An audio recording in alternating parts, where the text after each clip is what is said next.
Hello. Lovely to see you out here in the very bright sunshine. Um, I'm going to do the garden thing and then we'll go inside because, it's cherry tree time. It's very bright and beautiful out here and let's just enjoy this. There are blackbirds singing. I can smell a bit of wood smoke from somewhere. Oh, there's a little flutterby up there. It's landed, but soon enough it'll take off again.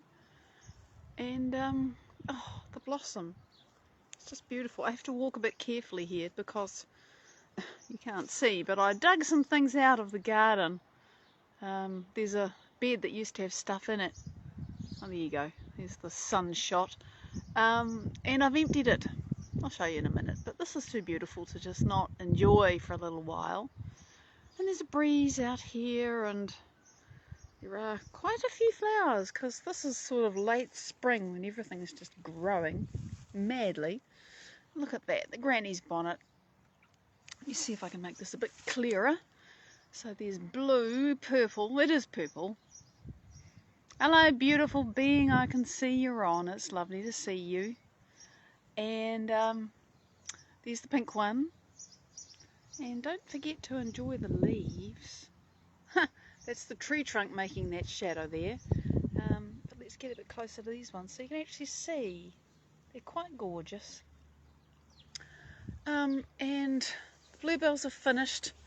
I left a few of them, I deadheaded them because those ones were still going, but they're pretty much done. The cineraria are fading. You can see here, this is a late bud that came out that's still a dark purple. But the rest of it is just fading in the sun because the sun's pretty bright in New Zealand. And there's the purple. And there's a rosebud coming through there. I just decided to let the cinerarias grow because they're so pretty. But you can see they're getting old as well. It's the season's turn. And look, there's a butterfly.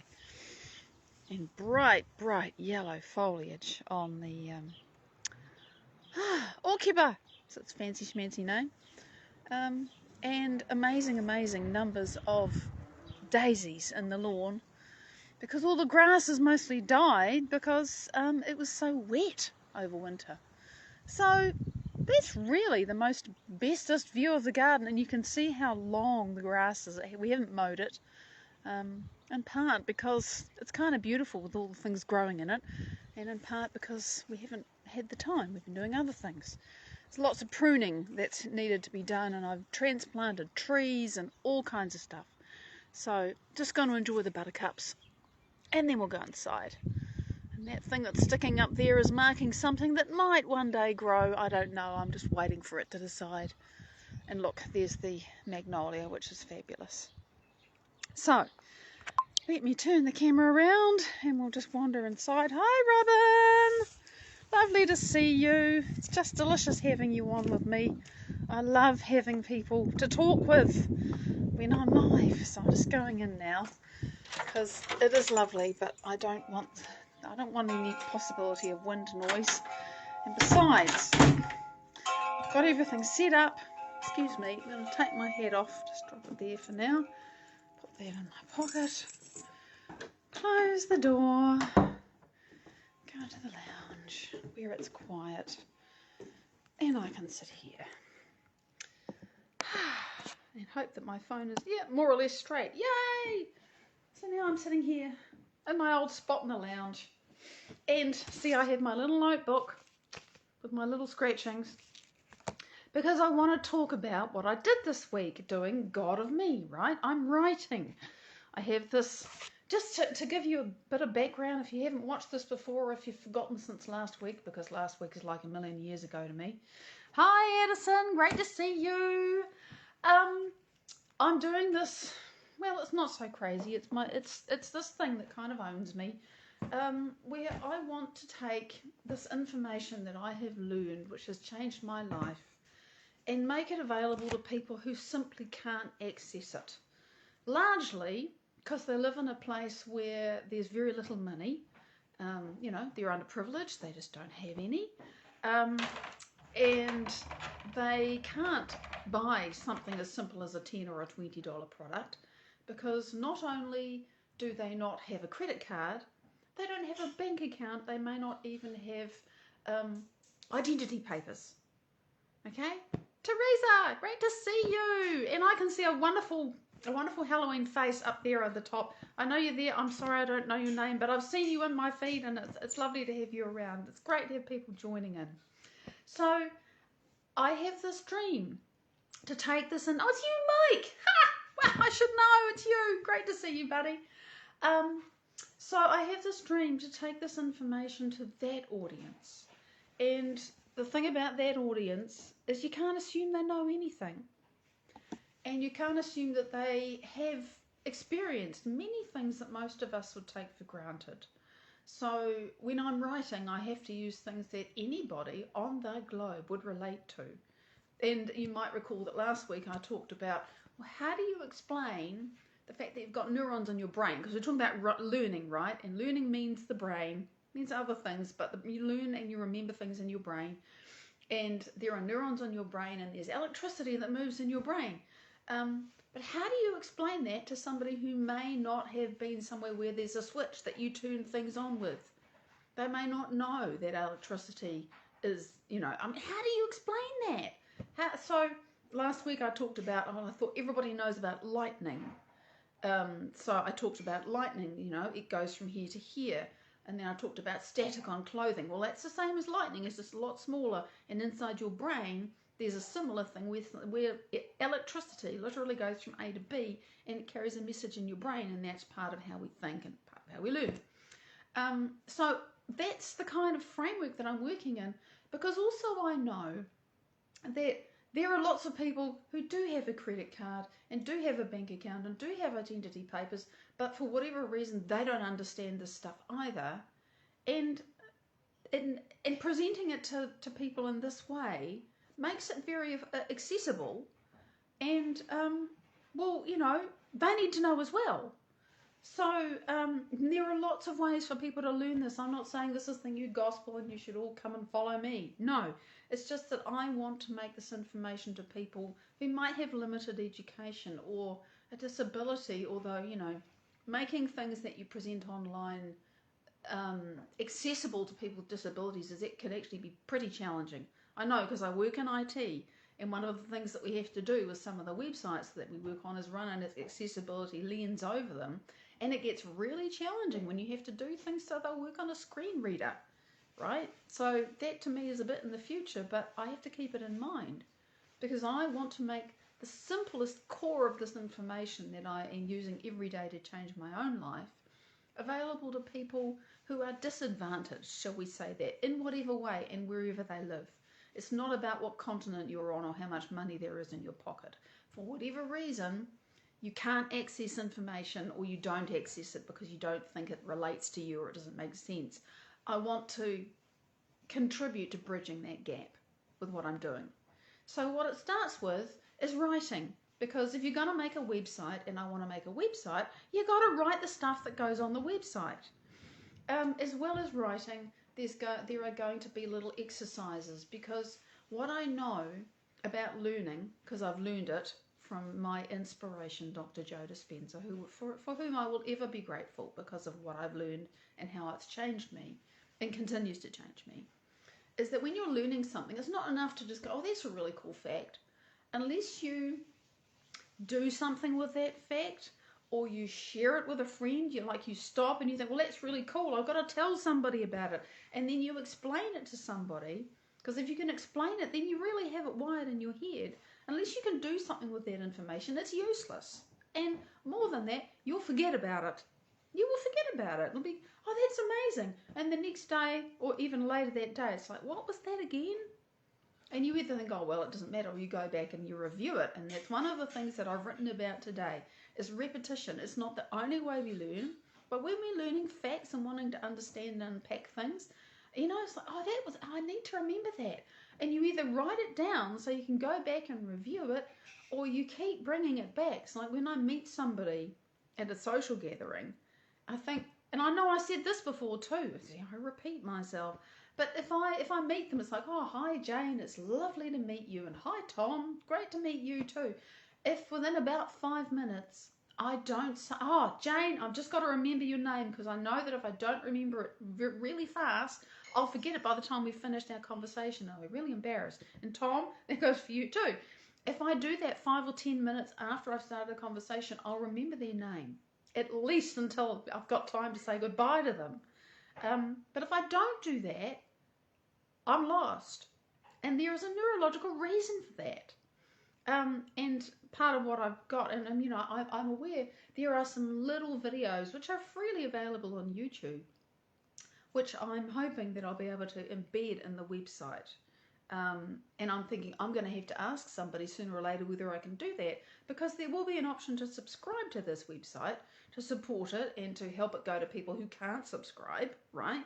The people who can pay help the people who can't pay, and they get something good for themselves. And so I'm going to have to approach the people who publish those videos and say, hey, what's the deal? How can I do this? All that stuff is to come. But the point being that when you learn something, neurons literally reach out and they make connections. They do. Hello, beautiful people. It's lovely seeing you come on. I'm so grateful you share this with me. And there's these great little videos. It's you, Nori. Hi, sweetie. So there's a cute little videos, and they're only like 25 seconds or a minute long. And you look at them and you see these neurons, and they're all moving, and they reach out and they make connections. They hook up. And there's another little one where they reach out and they make the connection, and then they prune apart again. And you see it happen within seconds. And they go, oh yeah, here we are, we're getting together. It's like, bye, see you later. And I thought, that's exactly what happens in our brain. If you meet somebody and you say hello and then you forget their name because you don't remember, you don't reuse that connection you've made soon enough to stop it from pruning apart. You sprout the new connections like, hello, Jane. And then you forget the name and you never bring it back again, and it's gone, and that's it. You just don't remember it. So illustrating these simple things really simply and really clearly, and there's a lot of science that I'm not referring to, firstly because I'm not actually an expert, and in this way I think my ignorance is a superpower, because when you know so much, it's really easy to want to explain it all. And sometimes, often, in fact, less is more. Less is best. So I've been this week teasing out the explanation of learning, and it's only the beginning part of it. It's also the fact that you have to repeat something to remember it because of what happens in your brain. You sprout the connection, but if you don't use it again, it falls apart. It just literally falls apart. You can see it in this video. And I allowed myself to take some time. I want to read the whole thing. There's a Nobel Prize winner guy called Eric Kandel. And if you go to the Nobel Prize website, I looked him up because Dr. Joe refers to his research, and he says, there's the science, there's research that shows that if you focus on something, if you learn something, then you double the number of neuronal connections in your brain from 1,300 to 2,600. But if you don't repeat that thing or use it or whatever, do something with it, those connections will prune apart within hours or days. And I wanted to go and look it up and see if I could refer to it, and I ended up deciding not to refer to it because, again, if somebody's in perilous circumstances, if they're really hard up, all that stuff, I've decided I'm not going to have references for everything. I'm not a scientist, but I am going to keep the science solid, and I wanted to go and look this guy up, and I skimmed through. I haven't read his whole bio. I want to. It's really, really interesting. But I found the part where he was doing the research, and he'd done all this stuff about he wanted to understand the neurology and the biochemistry and everything of learning. It's like, well, where does this happen? Because it had already been worked out that learning and memory doesn't have, the walnut, the neocortex, the outside part of the brain, the wrinkly bit, doesn't happen there. I mean, there's no one place where you remember stuff. It's everywhere. No one had been able to isolate an area of the brain where memories are made. And so he got interested in this part that's in the middle of the brain called the hippocampus. And that is involved in forming memories. We know that now. In those days they didn't. They had no idea. And by hook and by crook, and I haven't read the whole biography because I wanted to write, but I really needed to, I wanted this information to know that what I'm writing is true and real. And I wanted to, so I sort of skipped to the middle part where he was going from, okay, we've researched the hippocampus, But they were using, I think, monkey brains to do this, and it was too complicated. And so they wanted to get it down to something that was really, really simple. And they eventually settled on this giant sea snail where they could isolate particular neurons, and they discovered those neurons didn't change over the life of the snail. And they could pull it out of the snail, stick it in a test tube or a petri dish, and actually do things with it to find out what was happening. And then later they were doing the same experiments with the sea snails to see if they could learn. And they discovered that they did. And they discovered Bernadette, hello. They didn't discover Bernadette, but it's great to see you, honey. Kandel, Kandel, Mike. Have a look. And just go Eric Kandel, Kandel, Nobel Prize, and you'll come up. They discovered that the snails could learn, and they were able to track what was going on in these individual neurons. And this was in the 1970s, right? Amazing, amazing guy. So, really cool information. So I was unpacking, I needed to understand that so I could know what I was saying. Shamara, it's beautiful to see you. And so I did that, and here's my little list, because I made a little list of what I did. So I refined the whole thing of making the connections and strengthening them, which was saying, you know, you've got to do it more than once. You've got to remember. And I tell this story about, you know, when you see something, you think, oh, God, I need to remember that. And maybe you're with a friend. This is the example I sort of used. You know, I need to remember that, and your friend's seen it too, so they know as well. And then you go away and you're doing other stuff and you forget about it, and then the next day, or when you go to bed, you think, what was that thing? Luminita, hello! What was that thing that I saw? It was so cool, I wanted to remember it. You can't remember it. So the next morning you wake up and you ask your friend, you say, what was that thing? And they say, oh, it was that. They send you a text, so you have it on your phone. You think, oh yes, right, I wanted to look that up, I wanted to get more of it. And then you get busy and you forget about it. It's like, the next day, what was that thing? You go to your phone, you look at it, and you think, oh, right. 3 times now. And then something comes along and distracts you, like, you know, you're needed. The rest of the day goes, and you forget about it for a week. But a week later, you suddenly think, oh, yeah, I wanted to look that up, and it's in your brain. You don't even have to go and look at your phone. Because you remember you have this visual memory of what you saw on your phone, and you associate it with your friend and the conversation and where you were, and all that stuff gets put together in your brain because you repeated it, because you tried and you repeated it. And so every time you tried, your neurons were trying to make that connection again, but they couldn't quite hook up.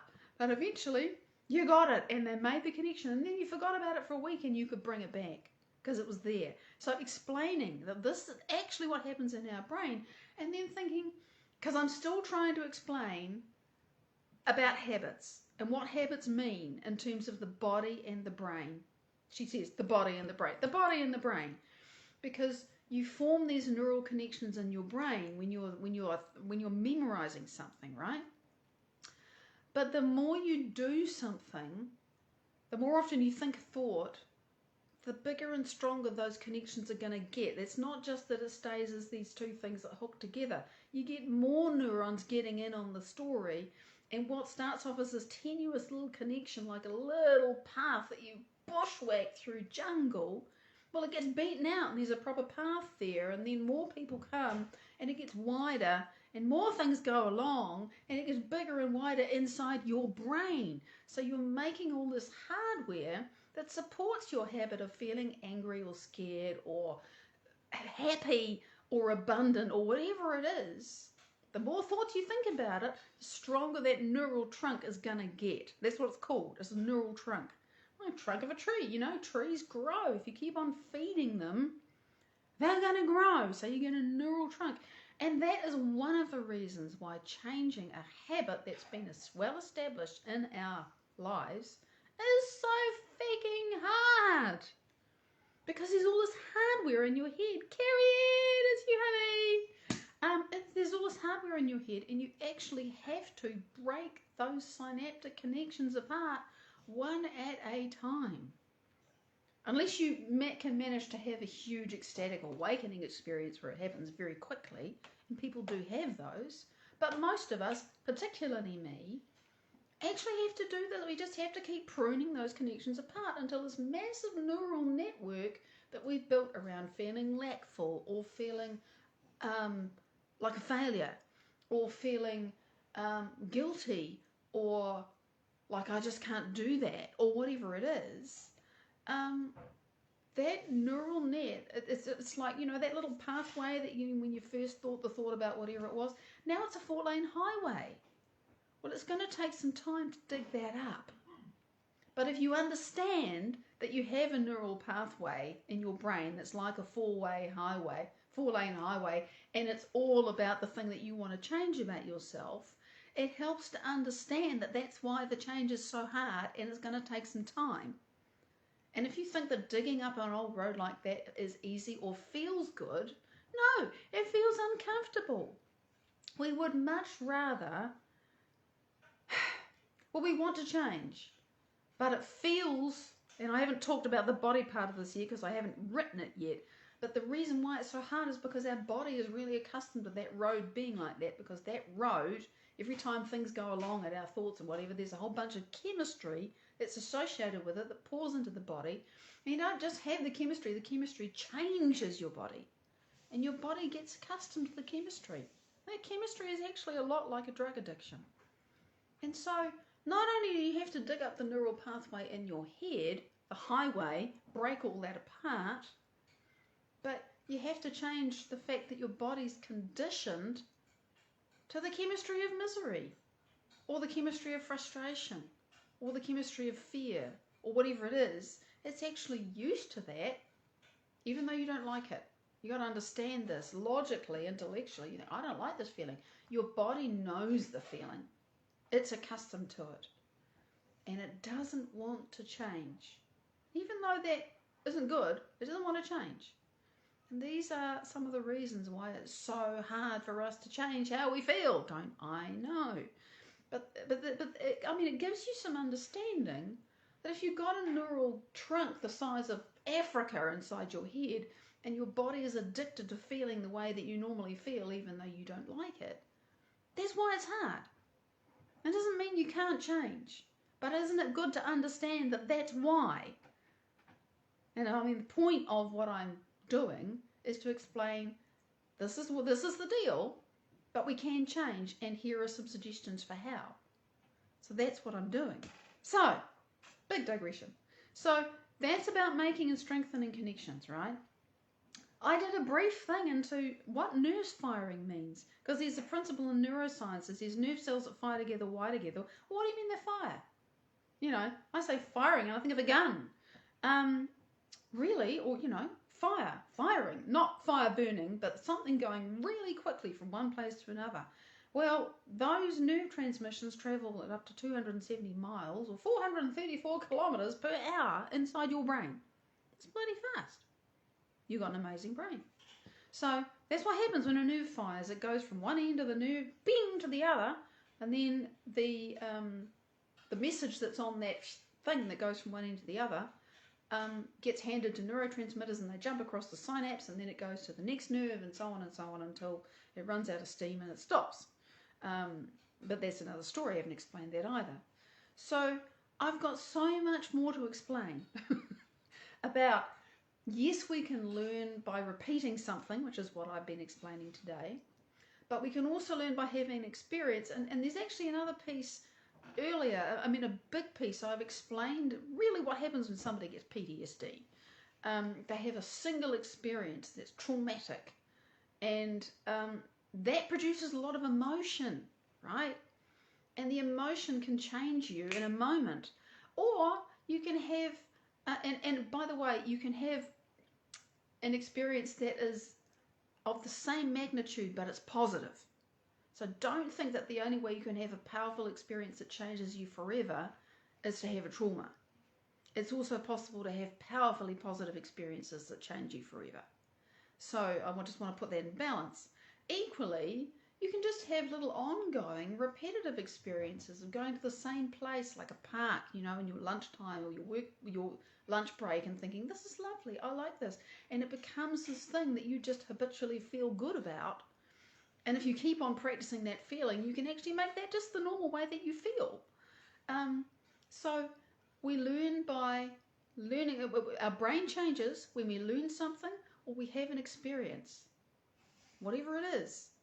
That's actually the two ways that our brain changes. So I've actually got to explain all of that in simple terms, and then explain how the body gets so conditioned to feel the way that it's accustomed to feeling, which of course is all about the past. You're just completely stuck in the past.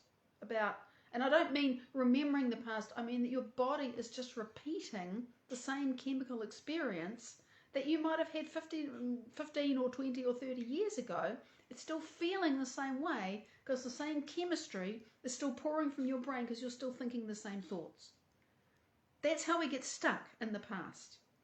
Nothing about what's in your awareness. A lot of this is unconscious or subconscious. So you've got to understand that enough to understand why it's so challenging to change it, and also actually to understand how to change it. And that's what I'm explaining. That's what I'm doing in God of Me. That is my dream, is to make that available. Oh, and by the way, there will be cartoons. There will be cartoons, because I think that's a great way to illustrate things, and I have a aspiring cartoonist in the house. So, yeah, he draws really cool things. So that is what I'm doing, and if you would like to check out what I'm doing a little bit more, take a look on God of Me. Admittedly, I share most of what's public on God of Me elsewhere, but if you follow me, I've got to be careful actually, I've got to make some special things for my followers, but the behind the scenes and the updates, and I'm going to be asking my supporters for feedback, because like I said, I'm writing, right? That's cool. But there've got to be ways for people to explain and understand this to themselves and with their friends and share it and experience it, because it's no use until you experience it and go away and practice it and make it yours. So I have to work out how to do that. And you can bet I will be asking my supporters for feedback on on what works. I'm going to be trying. You'll be my guinea pigs. I'll be saying, here's a little exercise. Tell me what you think. This is all in the future, but that's what I perceive. That's my vision for God and Me, is that it becomes a place where we all create this together, and with small amounts of support, if there are enough, and there will be more people. I know there will be more people, because this is a great vision. It's a great dream, and it owns me. It's not mine. It owns me. This is something to create. It's something that needs to come into the world, and so that's what I'm doing. And I invite you to check it out and support me if you wish. I would love to have you on board. That's my dream. It's my dream. As much as I work every day to change myself and to encourage other people to start that work too. So thank you so much for joining me. It's great to have you here. It's such a pleasure to be live with all of you. I will see you again in a week. Until then, much love.